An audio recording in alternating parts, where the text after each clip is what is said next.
এবার বাড়ি গেলে আব্বা কি যে কবি নি, এবার পরীক্ষায় ফেল করলাম, আগে যায়নি তারপর দেখতাম।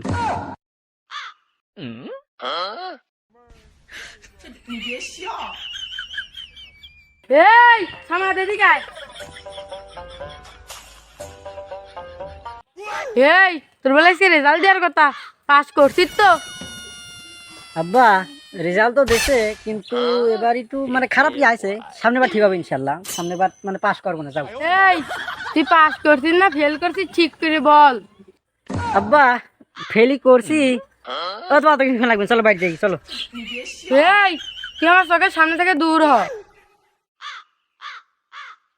আব্বা নিয়ে যাও, একসাথে যাই। এই তুই আমার আব্বা কবি না। আব্বা যখন কব না তাহলে ও তাও মনে বাবলা পাতা চিন্তা করো শালা যেরকম কয় কি